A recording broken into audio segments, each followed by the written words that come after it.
sitting next to Sam, on his right is Marc Ellis. Now, because Marc was first known for his rugby career and then moved on through television and charity work and business. And in business best known for Charlie's Orange. Now publicly listed, Marc's on the board and very involved in other business activities too. Now Marc, from you've had, you worked very hard to build up a big business. It's ended up being a floated company and you're still very involved in that. So how are you spending your time between building some more businesses and then being involved in some ways in a rather more social entrepreneurial way? I must start by saying that I've never been asked on a panel in such intellectual areas as a university. I took 5 years to get a commerce degree and finished with a C+ through cheating. I sort of sit on the board of Charlie's once we listed and it became a job description. I panicked and got out of it because I like the flexibility and the freedom of seeing an opportunity and chasing it and trying to build something from nothing to something. And that's, I guess, where we started with Charlie's. I don't have a social entrepreneurial bent. I'm too bloody busy on the treadmill, and I think we all know what the treadmill is. And I think that's possibly something that needs to change in order for social entrepreneurship to make a more wide spread impact on New Zealand society. To be able to jump off the treadmill and to contemplate these things, for mine you need to be as lucky as this bugger, or as talented as this man, should I say.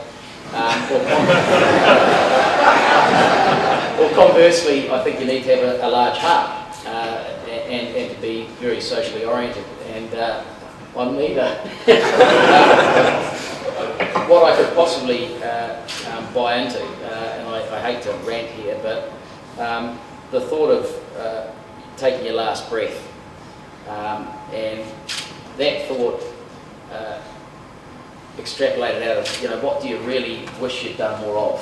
And for me, it won't be running on the treadmill, and it won't be driving a nicer car than the guy who lives next door or living in a nicer house. It'll be spending time with the people who really have my heart, my family and friends. So I think that necessitates the desire to jump off the treadmill and to contemplate a bigger picture, so not being quite so myopic. And you either need to have enough money to do that, or you need to have a view to live life differently. And in doing that, I think you encompass more of a social aspect.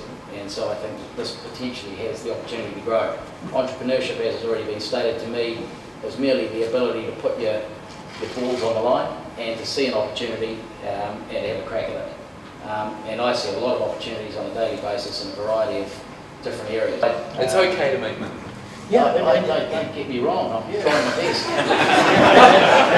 And the key ingredient to any entrepreneurial endeavour is to know your own limitations. Yeah. I'm, okay at branding, and picking the Charlie's brand, for example, which wasn't called the Freshly Squeezed Juice Company, because that's pretty bloody boring. We wanted to call it Charlie's so that people could have something that resonated with them. So I think it's really important to have ear to the ground, and quite often in commercial environments nowadays, you have people at the top of the ladder who get fed information from middle management. Middle management's too bloody scared to make a decision on their own, so they do a huge amount of research, and the research is always a vanilla milkshake instead of a flavoured milk. I like flavoured milkshakes. They do vanilla milkshakes because the board who makes a decision on what gets fed up the chain is invariably conservative, and by the time it gets to the guy at the top of the business, there's been so many Chinese whispers that their ear is so far from the ground in reality that how the hell are they ever going to know how to steer a company? I would venture that the two most successful people in business on the panel both left university without degrees. But You got a degree, didn't you? Well, thank you very much for your vote of confidence. Oh, sorry, yes, you did, 5 years. Yeah, 5 years. I cheated to get a C. I cheated and I still didn't get one. There are some people who are too smart for university.